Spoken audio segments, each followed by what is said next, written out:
For over 50 years, author Gore Vidal has been at the centre of both America's intellectual life and its politics. A rare character whose interests and relationships have spanned both Kennedy and Kerouac. Born into a virtual political aristocracy, Gore Vidal turned to literature, producing 22 acclaimed novels, 5 plays and numerous screenplays. But the producers of the satire Bob Roberts captured the other Gore Vidal, playing the senator he could have been, bemoaning the erosion of America's founding liberal principles. Now it's almost exactly 30 years since I came to the Senate. It was 1960. Jack Kennedy had been elected president. We're going to get America moving again. There was going to be a new frontier. The world was going to be a better place. Throughout his career, Vidal, the author, immersed himself in the politics of his nation. Running for office largely out of just sheer rage and frustration. That you have a society that is constantly at war with everybody on earth, doesn't give a goddamn about the people who live in the society, doesn't give a goddamn about education, and look at 10 million unemployed. A mixed strand of literature and political intrigue that he continued in semi-retirement and semi-residency in Italy, including moments of high controversy when he defended Oklahoma bomber Timothy McVeigh. Well, he's neither crazy and certainly doesn't hate the world, but he hates the American federal government. This is plainly a country in great trouble, a country that is beginning to run amok.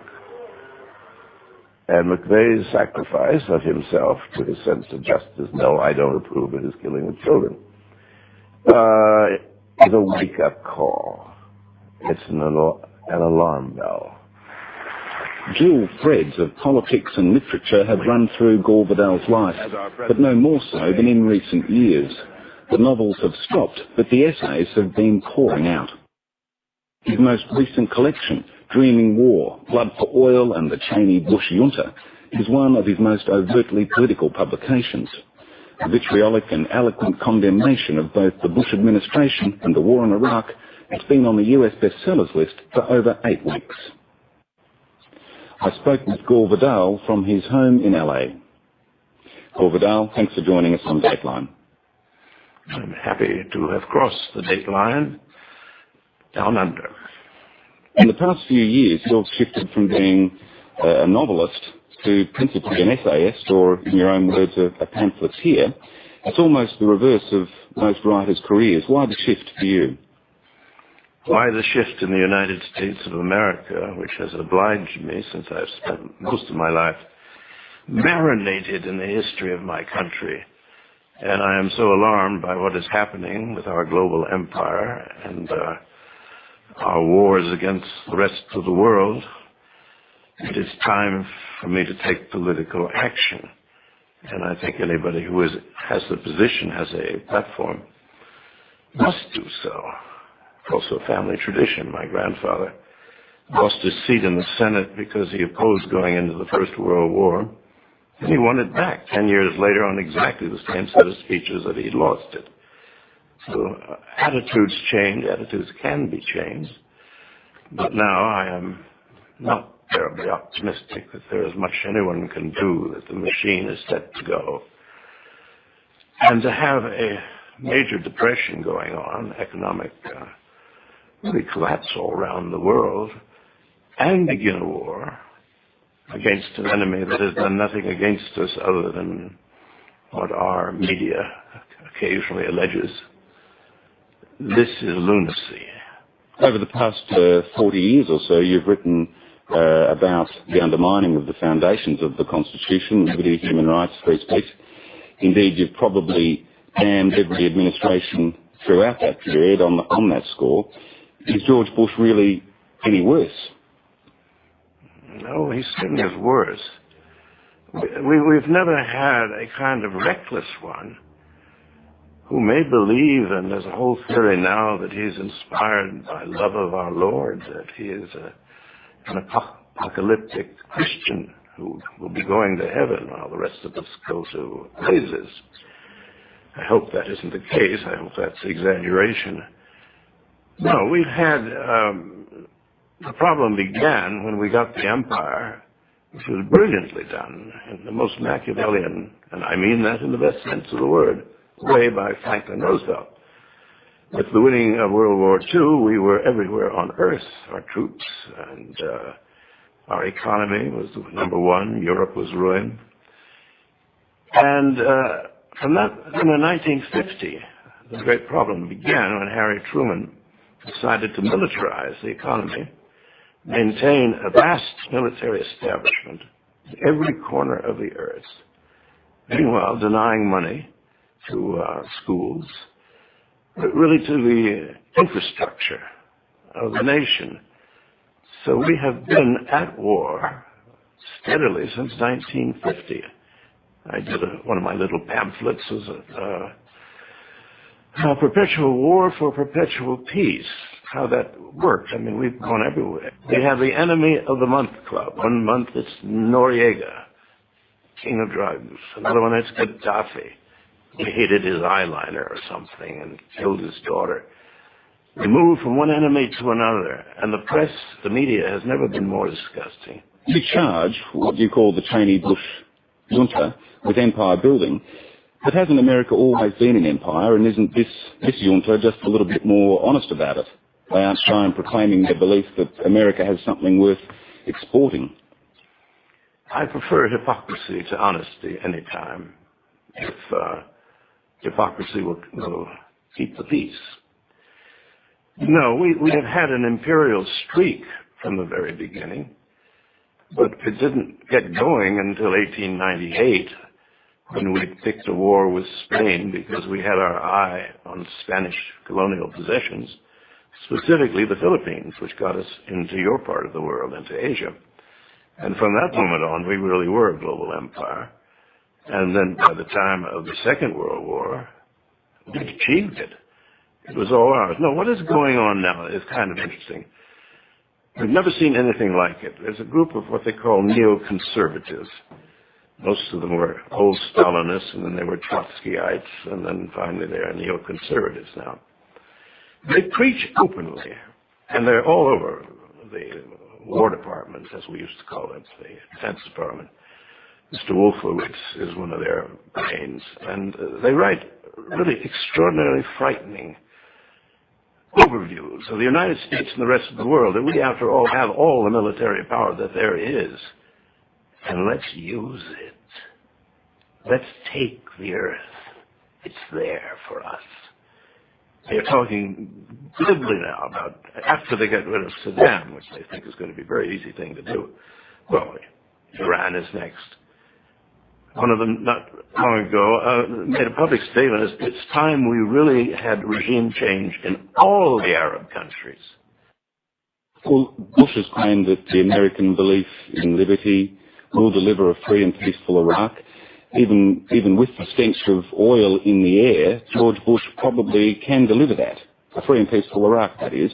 Isn't there a legitimate case to be argued that there's a greater good at work here? There is no greater good at work. We cannot deliver it. Only the Iraqis can deliver that. You don't go in and smash up a country, which we will do, and gain their love so that they then want to imitate our highly corrupt political system. We saw what happened in November 2000 when Albert Gore won the popular vote by 600,000. He actually won the electoral vote of Florida. But a lot of dismal things happened and denied him the election. So that's what happened there. So for us to talk about a democracy that we're going to translate into other lands is the height of hypocrisy, and is simply foolish. You don't invent governments for other people, right? The American virtues of individual liberties, although viewed by many people with some cynicism, are still meaningful to people around the world. It's interesting to note the support that America is getting from the former Eastern Bloc European nations, themselves New Europe. The American message still resonates with them, doesn't it? They're not clued in to what sort of country the United States is. They certainly found out what kind of country the Soviet Union was, and they didn't like that one bit, and they associate us with their relative liberation. That's all. what we're really about, they don't know.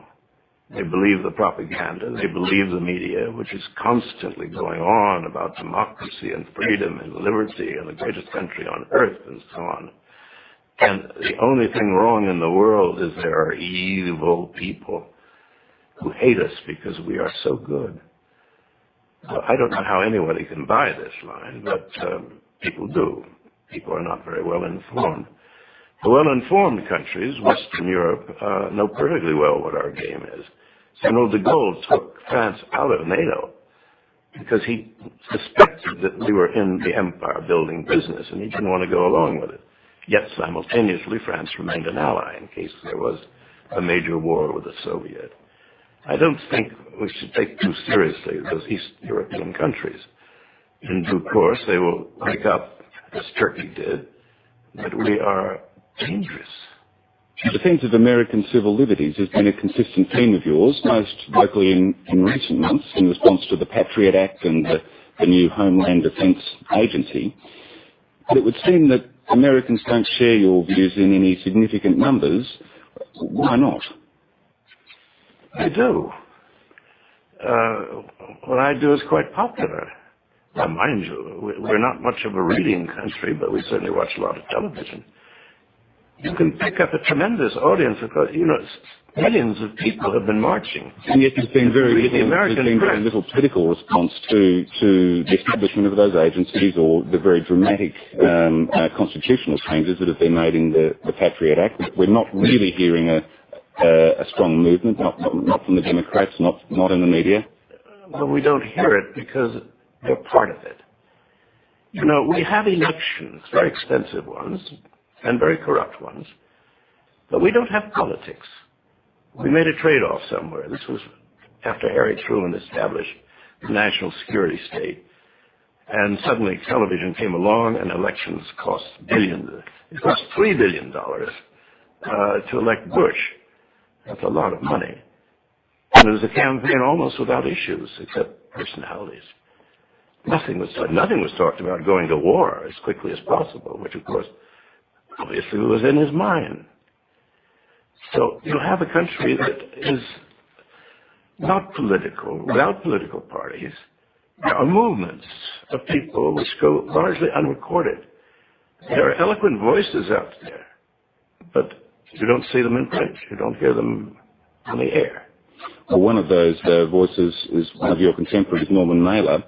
He wrote recently, after a long life, he's concluded that fascism, not democracy, is the natural state, and that America as a nation is in a pre-fascist era, a mega banana republic increasingly dominated by the military. Is that a view that you share? I have those days, yes, such as Norman is having. But I am more deeply rooted in the old Constitution, with all of its flaws, and in the Bill of Rights, with all of its virtues. That was something special on earth. And Jefferson was something special on earth. And he said that life, liberty, and the pursuit of happiness. Nobody had ever used that phrase in a constitution before, or said that out as a political goal for everyone. Well, out of that came the energies of the United States that made it the number one country in the world, and the most inventive, and the most creative. And then the devil entered Eden, and we ended up with an Asiatic empire, and a European empire, and a South American dependency. And we are not what we were. The people get no education. I call it the United States of amnesia. You're one of America's harshest cultural and political critics, and yet you write and clearly talk very romantically about the Republic. You've documented those ebbs and flows where you believe it's verged from its founding principles. In the broadest sweep, what is the state of America today? Adrift, but adrift toward war. And it's a war that we can't win. I suppose we can blow up Baghdad, but I think from that start, if that happens, we can count on retaliation from 1 billion Muslims and who knows what other. We're opening up, I don't know, Pandora's box. We're opening a tomb God knows what will come out of it. This is dangerous country. This isn't just ordinary colonial aggression. The European power wants to take over Panama, something like that. This isn't it at all. First of all, they're proudly talking about a cultural and religious clash between Christianity and devil's work. Well, that's very dangerous and very stupid. And I don't know how you win that one. Well, there are definite echoes of the 1950s in America today. Are the 1950s back with us? Well, nothing repeats itself except human folly, so no. I do feel an energy across the country. This may be because I go to energetic groups that are fighting their own government, but they're going to lose because the government is now totally militarized and ready for war. A war they can't really sell to the rest of the world, but they're going to do it anyway. This is something new. We've never had a period like this. And it was, for somebody like me who is really hooked into constitutional America, this is incredible. We cannot trust the Supreme Court after their mysterious decisions on the election of 2000. We have no political parties. We've never had much of them. I mean, the Democrats and the Republicans. We have the party of essentially corporate America. And it has two right wings, one called Democratic, one called Republican. So in the absence of politics, with a media that is easy to manipulate, and in the hands of very few people with interests in wars and oil and so on, I don't see how you get the word out. But one tries because there is nothing else to be done. Gore Vidal, thanks for joining us on Dateline. I'm happy to have crossed the date line down under. In the past few years, you've shifted from being a novelist to principally an essayist, or in your own words, a pamphleteer. It's almost the reverse of most writers' careers. Why the shift for you?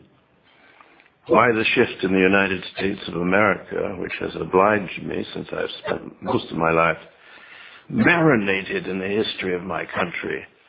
And I am so alarmed by what is happening with our global empire and our wars against the rest of the world. It is time. For over 50 years, author Gore Vidal has been at the centre of both America's intellectual life and its politics. A rare character whose interests and relationships have spanned both Kennedy and Kerouac. Born into a virtual political aristocracy, Gore Vidal turned to literature, producing 22 acclaimed novels, 5 plays and numerous screenplays. But the producers of the satire Bob Roberts captured the other Gore Vidal, playing the senator he could have been, bemoaning the erosion of America's founding liberal principles. No, it's almost exactly A strand of literature and political intrigue that he continued in semi-retirement and semi-residency in Italy, including moments of high controversy when he defended Oklahoma bomber Timothy McVeigh. Well, he's neither crazy and certainly doesn't hate the world, but he hates the American federal government. This is plainly a country in great trouble, a country that is beginning to run amok. And McVeigh's sacrifice of himself to his sense of justice, no, I don't approve of his killing of children, is a wake-up call. It's an alarm bell. Dual threads of politics and literature have run through Gore Vidal's life, but no more so than in recent years. The novels have stopped, but the essays have been pouring out. His most recent collection, Dreaming War, Blood for Oil and the Cheney-Bush Junta, is one of his most overtly political publications. A vitriolic and eloquent condemnation of both the Bush administration and the war in Iraq, it's been on the US bestsellers list for over 8 weeks. I spoke with Gore Vidal from his home in LA. Gore Vidal, thanks for joining us on Dateline. 30 years since I came to the Senate. It was 1960. Kennedy had been elected president. We're going to get America moving again. There was going to be a new frontier. The world was going to be a better place. Throughout his career, Vidal, the author, immersed himself in the politics of his nation. Running for office largely out of just sheer rage and frustration. That you have a society that is constantly at war with everybody on earth, doesn't give a goddamn about the people who live in the society, doesn't give a goddamn about education, and look at 10 million unemployed. A mix